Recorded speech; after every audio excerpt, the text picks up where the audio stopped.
Hari ini Intan mau ajak teman-teman main agak jauh. Intan ajak teman-teman main di luar benua Asia, yaitu Amerika. Eits, tapi jangan khawatir, tetap di video ini kita membahas percinaan. Lah, kenapa bahas percinaan aja sampai jauh-jauh ke Amerika?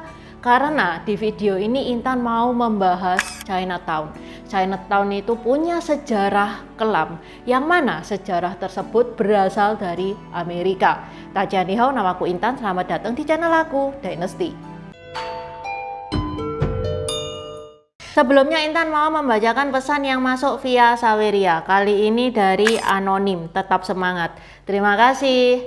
Buat teman-teman yang mau mendukung channel ini, teman-teman bisa mendukung via Saweria atau PayPal yang linknya ada di deskripsi ya. Di Saweria teman-teman bisa menulis message kayak Anonim ini tadi, message-nya bisa berupa saran, bisa berupa pertanyaan atau support yang akan Intan bacakan di video berikutnya. Okay, let's start! Kita semua tahu Chinatown ya, bahasa Indonesianya pecinan, bahasa Mandarinnya Tangrencek. Itu adalah kawasan yang ada di negara selain Tiongkok, di mana kawasan itu banyak etnis Tionghoa yang bermukim dan berbisnis di sana. Etnis Tionghoa bisa mengelompok kayak gitu bukan karena dia eksklusif, nggak mau membaur dengan suku lain, enggak. Karena etnis Tionghoa itu ditempatkan di situ, dilokalisasi di situ sama pemerintah setempat pada zamannya. Chinatown identik dengan toko-toko kecil yang menjual barang-barang dari Tiongkok, mulai dari kerajinan tangan, makanan, souvenir, wis pokoknya semuanya ada semua. Pokoknya bau-bau berbau Tiongkok. Chinatown itu ada di mana-mana di seluruh dunia. Kenapa kok ada di mana-mana? Ya karena etnis Tionghoa itu menyebar kemana-mana sampai dapat julukan Citizen of the World. Di Indonesia, Chinatown juga ada, yang tertua di Glodok yang ada di Jakarta. Glodok pun itu punya sejarah yang nyesek. Intan pernah bahas tentang Glodok. Kalau teman-teman pengen tahu sejarahnya Glodok, ini linknya di deskripsi juga sudah Intan taruh. Balik lagi ke Chinatown. Bangunan Chinatown di mana-mana itu mirip. Ada gerbang dengan atapnya yang khas bergaya pagoda, banyak lampion, coraknya rame, warna-warni. Ini nih Intan kasih lihat di Amerika seperti ini, di Melbourne seperti ini, di Manila juga. Bahkan berdasarkan sejarah, Chinatown pertama di dunia itu ada di Manila, di Binondo. Ini Chinatown tertua di dunia. Ada alasan kenapa desainnya Chinatown itu di seluruh dunia mirip-mirip. Yang mencengangkan alasannya bukan karena ditiru dari kota asalnya, dari negara asalnya, yaitu Tiongkok. Style Chinatown ini bahkan tidak akan teman-teman temui di Tiongkok sana. Kok bisa? Ceritanya kayak gimana? Jadi ceritanya pada pertengahan abad ke-19 itu banyak imigran Tiongkok yang eksodus ke luar negeri. Kita pasti tahu ya alasannya, apalagi kalau yang sudah subscribe Intan dari dulu-dulu pasti tahu banget itu adalah masa di mana Tiongkok itu kacau banget. Jadi makanya banyak warganya yang keluar cari peruntungan di negara lain. Nah, di video ini kita bahas orang-orang Tiongkok yang memilih pergi ke tempat yang jauh di sana, yaitu benua Amerika. Namanya orang merantau ya, wis pokoknya gimana caranya supaya bisa bertahan hidup. Pokoknya bisa kerja, nggak mikirin gaji, dibayar murah pun nggak apa-apa. Bayaran yang murah itu menarik para perhatian bos-bos dan pengusaha-pengusaha Amerika. Oke dah, dicoba pakai imigran Tiongkok buat nambang, buat jadi buruh kasar. Nah, begitu dicoba, pengusaha-pengusaha dan bos-bos ini itu bukan cuman seneng sama harganya yang murah ya. Orang-orang Tiongkok ini itu dedikasi kerjanya itu lebih besar. Jadi dia itu lebih rajin, lebih lincah. Sehingga bos-bos dan pengusaha-pengusaha itu seneng sama kerjaannya imigran-imigran dari Tiongkok ini. Jadi kalau ada orang yang bilang butuh skill komunikasi yang kayak gimana supaya bisa mengambil hati bosnya, enggak guys. Lawang imigran Tiongkok ini nggak bisa bahasa Inggris.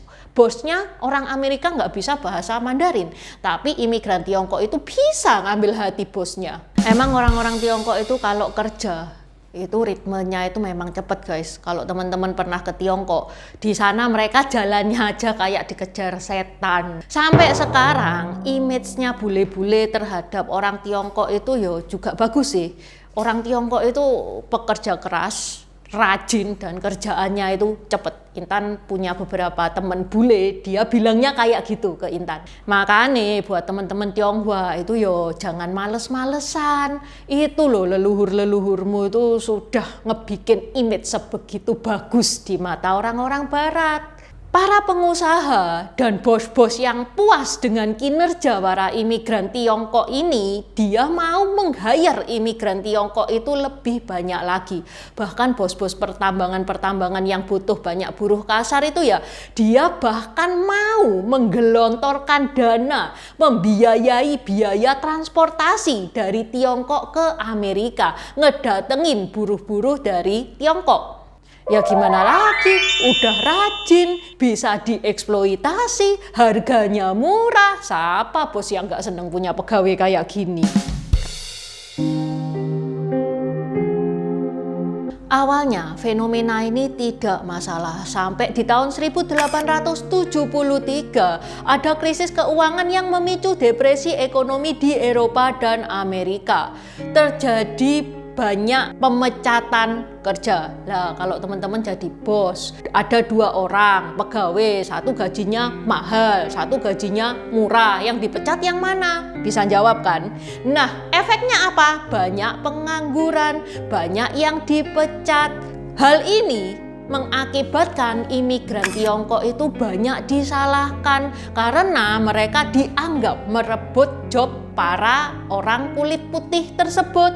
Padahal para imigran Tiongkok itu nggak maksa bos loh buat mecat mereka, nggak maksa bos buat hire mereka. Bos-bos dan pengusaha itu meng-hire mereka, mempekerjakan imigran Tiongkok itu atas kesadaran para pengusaha dan bos-bos itu sendiri. Akhirnya terjadilah kericuhan yang disertai pengerusakan pada bulan Juli 1877.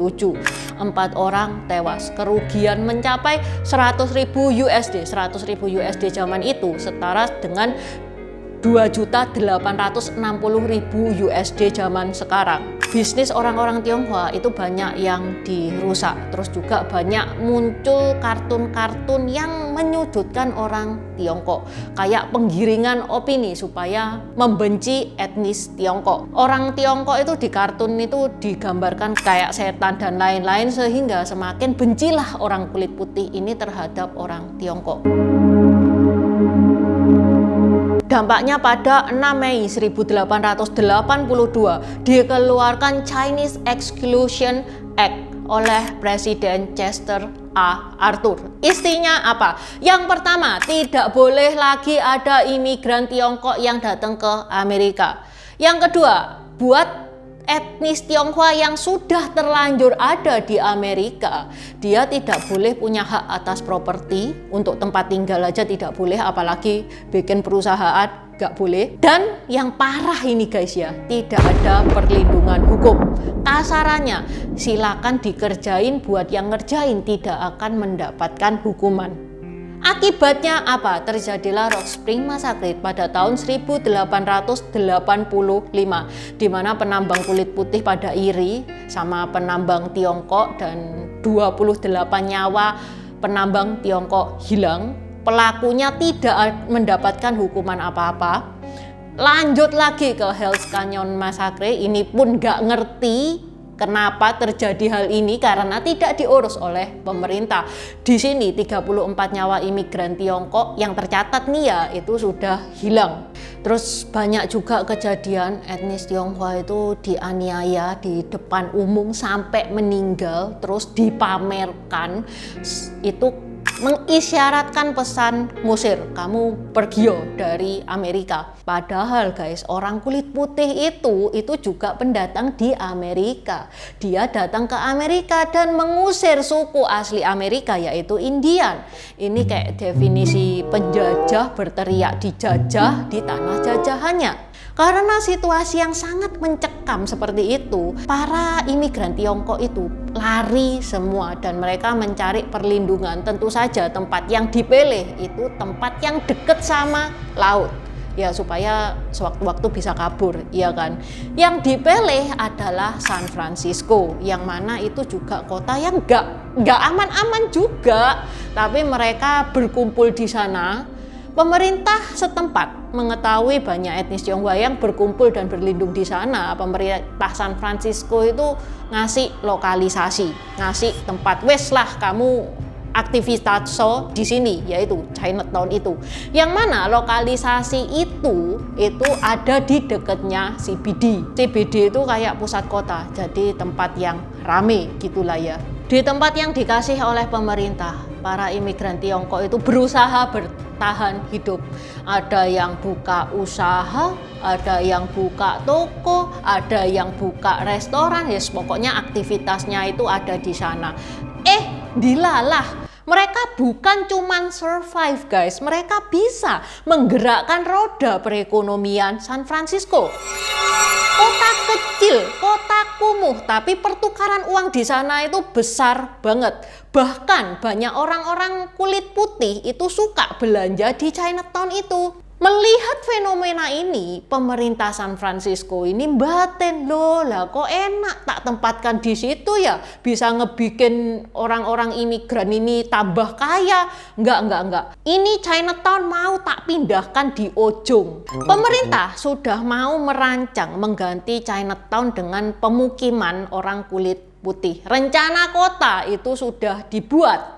Sudah ada desas-desus santer kalau Chinatown itu mau dipindahkan karena kotor. Rencana sudah mateng, tinggal eksekusi. Dilalah.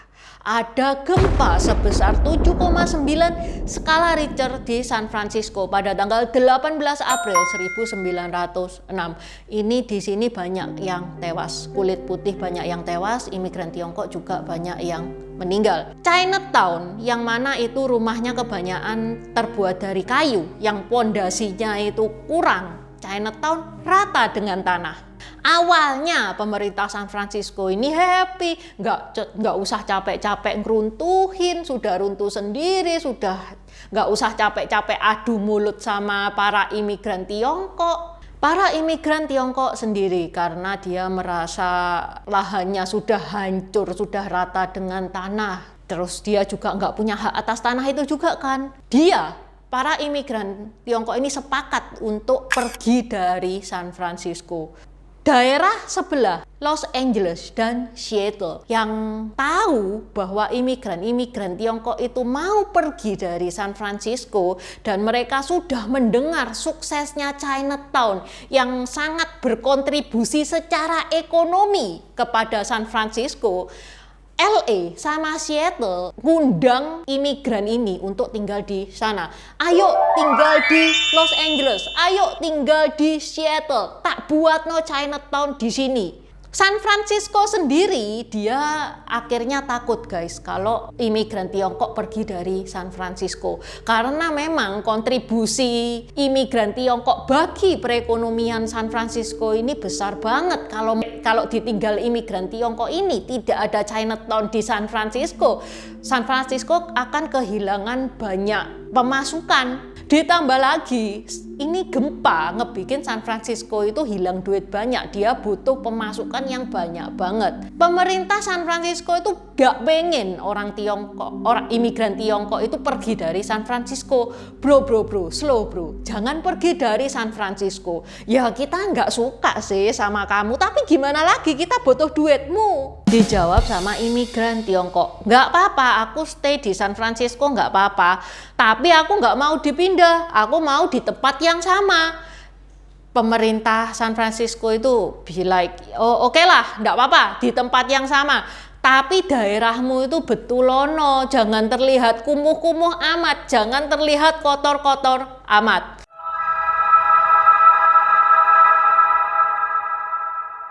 Ada tokoh namanya Luke Tin Eli. Dia itu campuran Tionghoa sama Amerika. Luk Tin Eli, dia meng-hire arsitek, yang mana arsiteknya adalah arsitek kulit putih untuk ngebikin Chinatown, mendesain Chinatown. Masalahnya, arsitek yang di-hire oleh Luk Tin Eli itu tidak pernah ke Tiongkok sama sekali. Kemudian dia melakukan risetnya bukan dengan cara datang ke China itu, enggak, dia lihat dokumen-dokumen yang dulu-dulu. Dari dokumen-dokumen itu disimpulkan, oh ini Chinatown itu atapnya itu khas dengan melengkung, ada lampion, wes ini vibe-nya China itu kayak gini. Dan jadilah Chinatown yang sekarang lebih bersih, lebih teratur, dan menjadi salah satu landmark andalannya San Francisco. Desainnya Chinatown di San Francisco itu akhirnya menyebar dan menular di Chinatown yang lain yang ada di seluruh dunia. Padahal di China sendiri gak ada bentuk-bentuk rumah kayak gitu. Apakah sekarang Amerika itu sudah gak sentimen lagi sama Tiongkok karena sekarang sudah banyak hukum HAM, persamaan derajat gitu ya? Ya masih ada guys, bahkan nggak usah jauh-jauh. Pandemi kemarin dianggapnya Chinatown itu tempat menyebarnya virus tersebut. Padahal itu tuduhan tidak disertai dengan data-data yang kuat. Melalui video ini ada yang ingin Intan sampaikan kepada teman-teman. Buat teman-teman ya, terutama teman-teman yang etnis Tionghoa, dari video ini kita tahu ya struggle-nya imigran Tiongkok pada zaman dulu. Untuk hidup aja susah, butuh perjuangan yang berdarah-darah. Bukan cuma di Amerika, di Indonesia juga. Nah, ini adalah hal yang Intan rasa perlu untuk diceritakan ke anak cucu kita. Mungkin video ini bisa dibilang cukup keras ya, apalagi buat anak-anak yang belum cukup umur. Tapi gimana lagi, mereka harus tahu. Mereka harus tahu struggle-nya para leluhur mereka. Berjuang untuk hidup itu kayak gimana. Karena hidup itu memang untuk berjuang. Leluhurmu di Amerika digituin sampai sebegitunya aja. Dia kepingin survive, masih kepingin hidup. Jangan kayak Fat Cat yang mana dia menghilangkan nyawanya dengan lompat dari jembatan Chongqing hanya gara-gara diputus pacar. Nggak usah jauh-jauh di Amerika, di Indonesia juga banyak kejadian kayak geger pecinan, pulang kampung. Bahkan terakhir kemarin Intan ngebahas peristiwa Mei 1998, Intan yakin banyak teman-teman yang jadi korban dan masih hidup sampai sekarang. Karena kemarin Intan lihat ada yang komen kan, oh saya korban peristiwa Mei 1999. Anda masih bisa melanjutkan hidup, itu Anda luar biasa banget. Intan tahu itu adalah fase di mana untuk bertahan hidup aja itu sudah susah. Tapi Anda memilih untuk tidak menyerah. Intan salut sama kalian. Dan mental seperti ini yang perlu diwariskan ke anak cucu kita. Itu loh leluhur-leluhurmu. Contohnya, dia melewati hari-hari yang sangat mencekam, tapi mereka tidak putus asa, tidak menyerah. Hanya saja ya guys ya, jangan diajarkan untuk benci terhadap etnis tertentu ya. Peristiwa-peristiwa tadi itu yang salah bukan etnisnya. Lagi pula menanamkan kebencian kepada anak itu ya kasihan dong, merusak mentalnya si anak. Dia hidup dalam kepahitan sementara yang dibenci happy-happy aja. Yang perlu ditekankan itu perjuangan leluhur-leluhur untuk survive dengan keadaan sejelek itu. Para leluhur itu masih survive. Supaya anak cucu kita itu peniru, nggak sembarang barang itu menyerah. Karena menurut riset Gen Z sekarang ini nih ya, itu mentalnya itu nggak sekuat generasi-generasi sebelumnya. Oke, sampai di sini dulu bahasan Intan hari ini. Buat teman-teman yang mau nambah-nambahin, seperti biasa silakan coret-coret di kolom komentar. Buat subscriber baru, selamat datang. Terima kasih sudah menonton videonya Intan sampai habis. Intan sarankan buat teman-teman yang baru bergabung untuk nonton videonya Intan tentang pergantian dari dynasty ke dynasty. Ini nih videonya. Di deskripsi juga sudah Intan taruh. Karena di video pergantian dynasty itu adalah basic dari semua videonya Intan. Itu yang pertama. Yang kedua, video pergantian dari dynasty ke dynasty ini bakal sangat membantu teman-teman kalau misalkan teman-teman itu nonton film-film Tiongkok yang kuno-kuno itu bakal sangat membantu banget. Karena film-film Tiongkok itu nggak menceritakan secara jelas background kayak gimana. Terima kasih udah nonton channel ini sampai habis. Dukung aku terus berkarya dengan klik subscribe dan bunyikan lonceng di bawah ya guys.